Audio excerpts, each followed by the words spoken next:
kaibigan, good morning! Welcome dito sa bahay.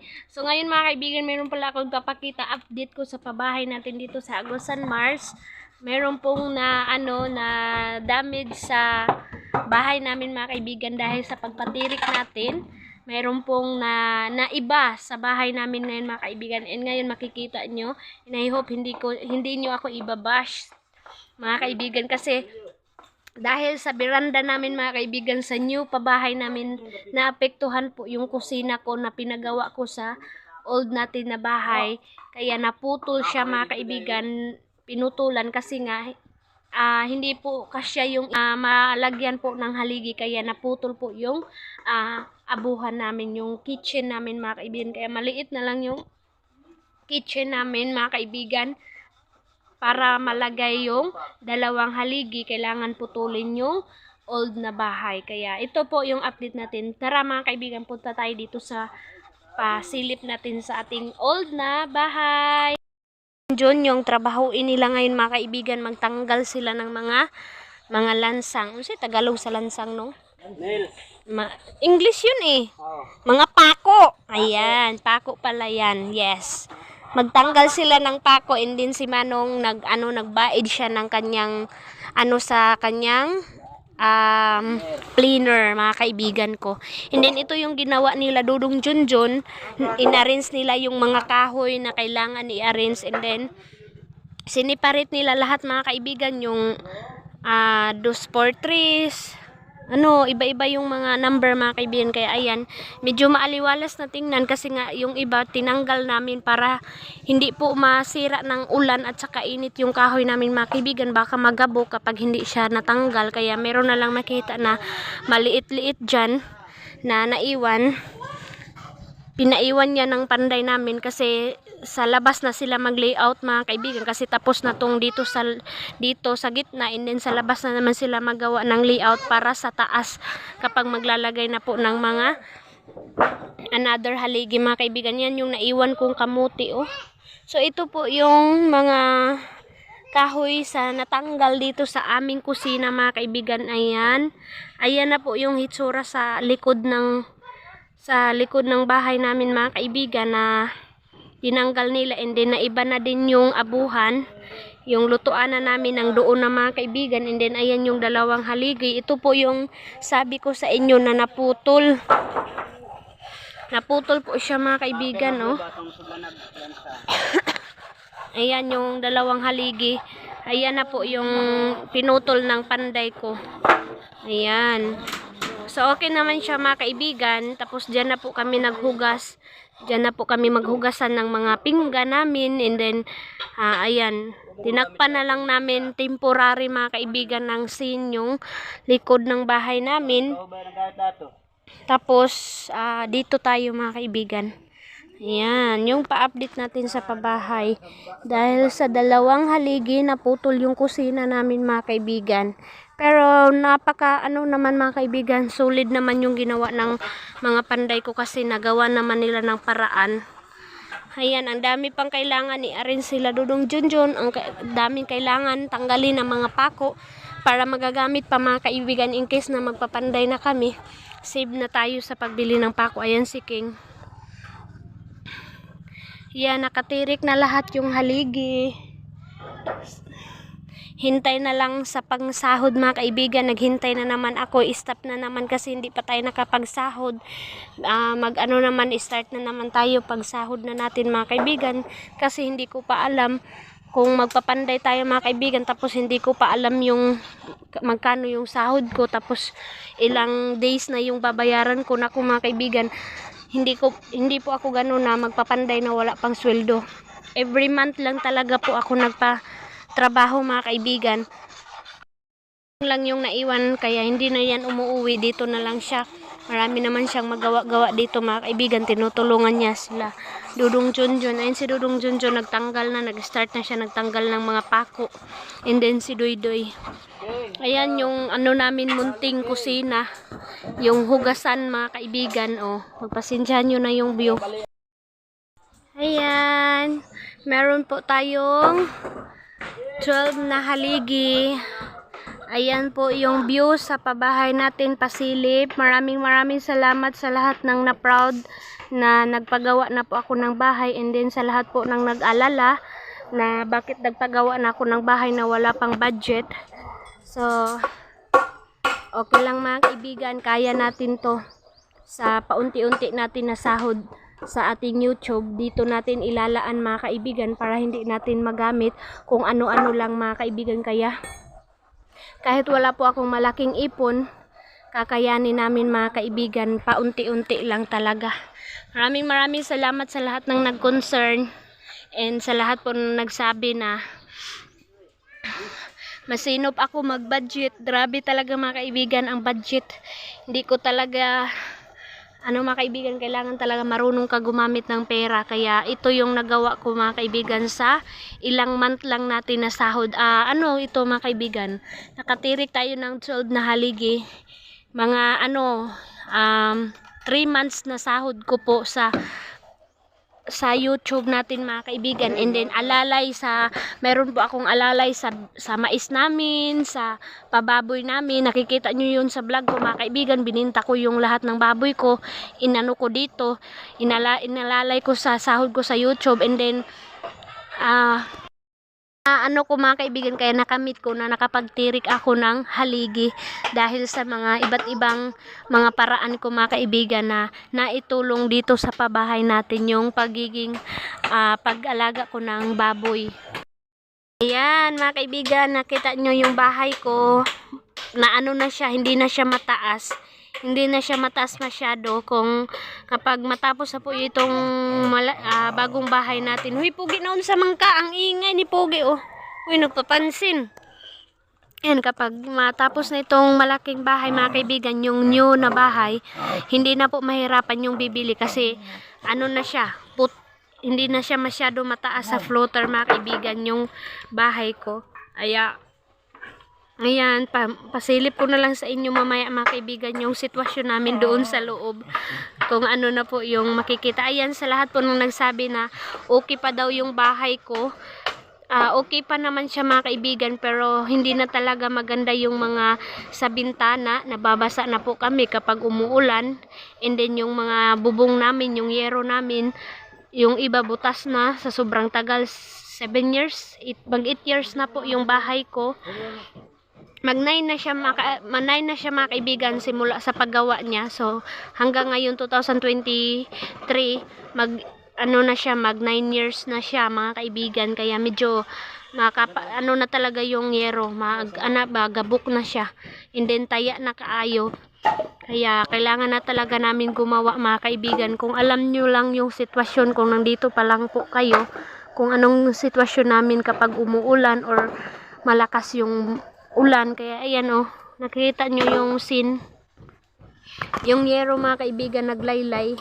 Tinatakpan namin yung malaking butas kasi na siya grabe na yung taya.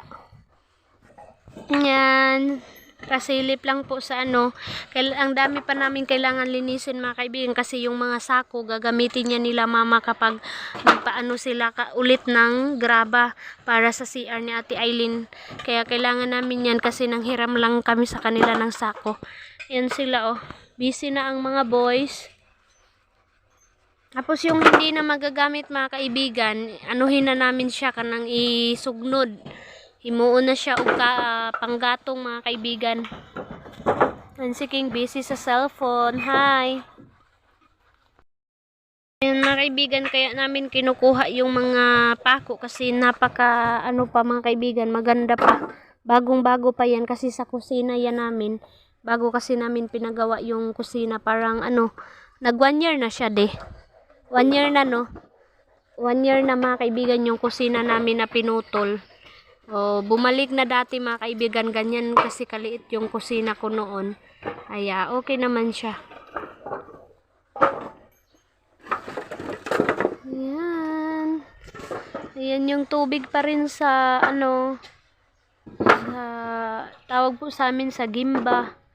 Yun sa Lasang mga kaibigan, di ba? Maganda po yung tempo pero baha pa rin dito sa namin sa unahan. Hi boys. Tanggal-tanggal pag may time. Kailangan namin ipunin yan. Para at least nakakatulong naman yan mga kaibigan kaysa bibili pa tayo.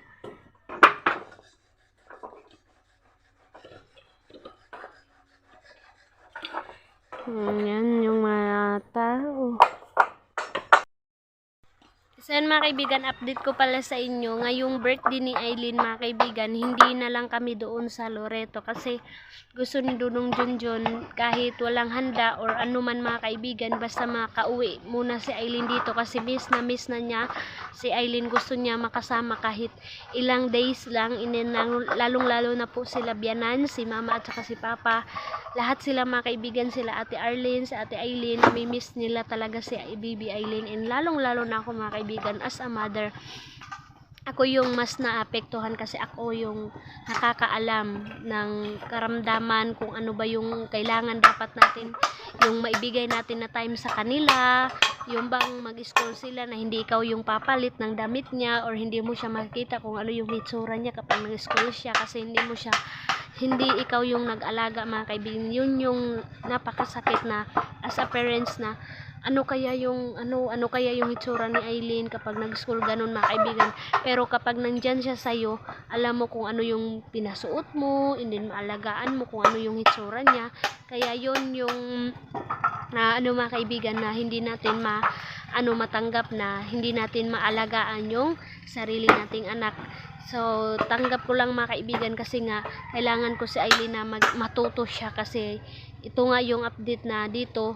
Medyo lang yung klase mga kaibigan, 3 days, 4 days, 2 days nga paminsan-minsan kasi nga malayo yung mga teacher dito mga kaibigan sa amin. Kaya doon mga kaibigan maganda po yung klase, 5 days talaga. So nakakabuti kay Aileen, and then meron din mga bata doon na tumutulong sa kanya, nagbabasa sila, and then tinuturuan si Aileen. Kaya yun mga kaibigan, medyo marunong na po si Aileen magbasa and then magsulat.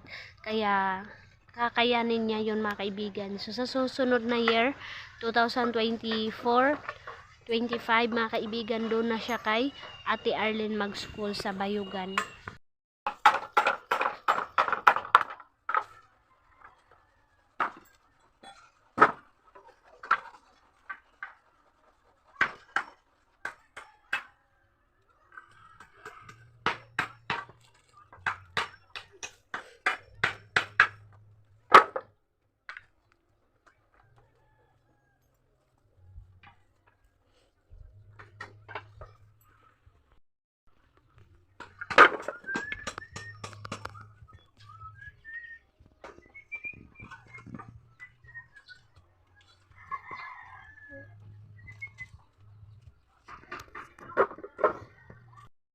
Ayan mga kaibigan, nandito tayo ngayon sa ating mga malalakas na boys. Ayan.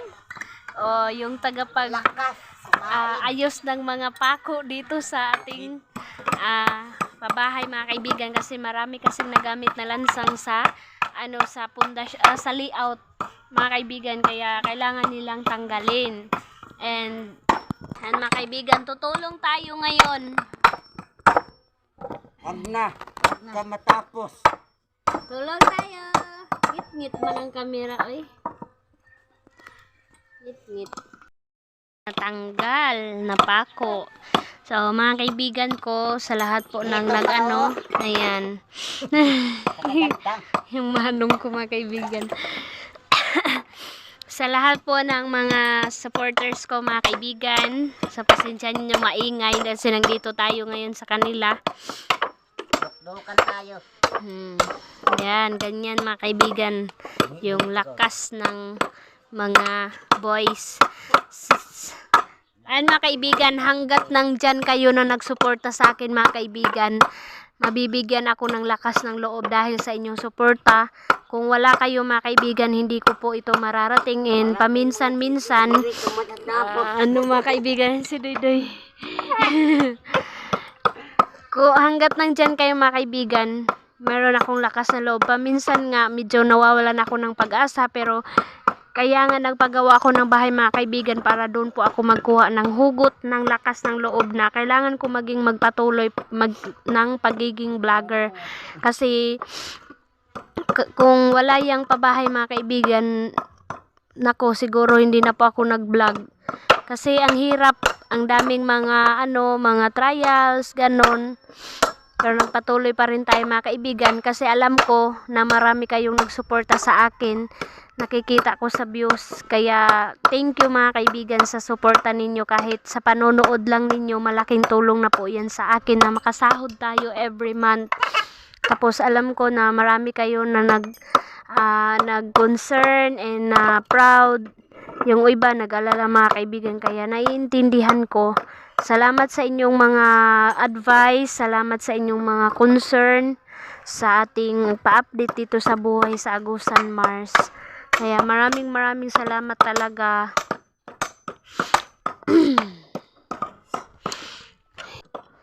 Kaya unti-unti nababalik yung lakas and gana ko mga kaibigan sa pag-vlog dahil sa pabahay. Kasi dito kami nagkukuha ng lakas ng loob mga kaibigan na alam namin na hanggat nandyan kayo na nanonood sa amin mga kaibigan, maano namin matapos namin itong pabahay namin mga kaibigan dahil sa inyo. Kaya thank you. Maraming salamat mga kaibigan. Yan ang ingay. Bating biliban ako Si Doy nagluhod na. Bukod kay habol. Go Doy, go. Yan. Si Doy mga kaibigan mag-abroad. Kausahan na lang. Yan, nagkumanta na si Doy. Arang yabaga.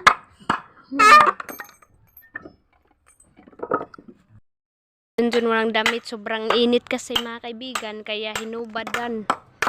Naghubad. Merong kamuti dito mga kaibigan, no? At saka kamuting kahoy. Yung kamuti ko mga kaibigan, baka mayroon na yung unod. Ayan, marami nang nagawa si Dodong Junjun sila.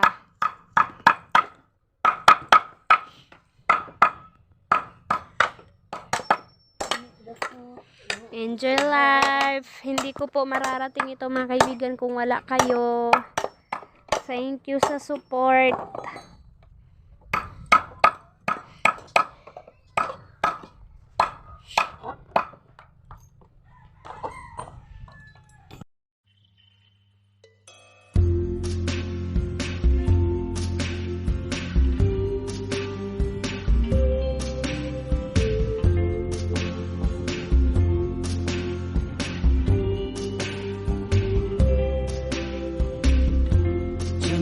Tonight, I opened up my eyes.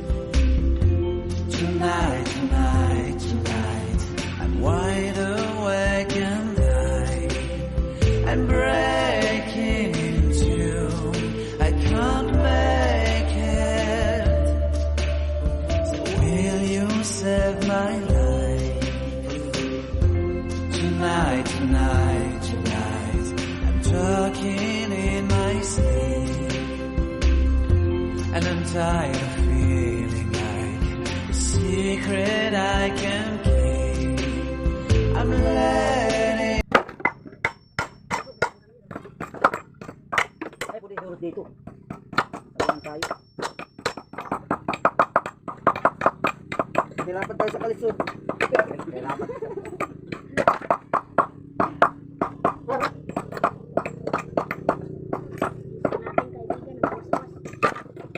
Kaibigan. Te. Abo.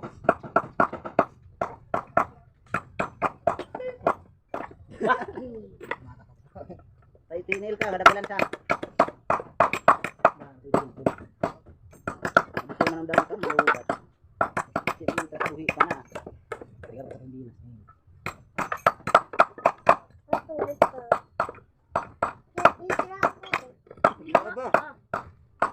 Dito na siya gikan.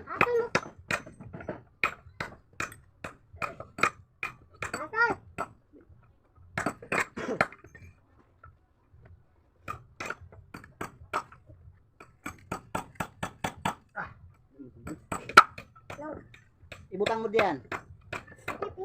Kipi. Yeah. Yan yung kusina namin mga kaibigan. Ganyan na po yung dingding namin. Kaya ayan, para yung bahay kubo natin dito sa Agusan, Mars. So, pagpasensya nyo yung makikita ninyo mga kaibigan, totoong life dito sa Agusan, Mars. Mga kaibigan, ganyan na lang yung space namin dito sa bahay namin mga kaibigan. Maraming salamat sa panonood po. Salamat sa inyo mga kaibigan ko sa pagbigay ninyo ng lakas ng loob.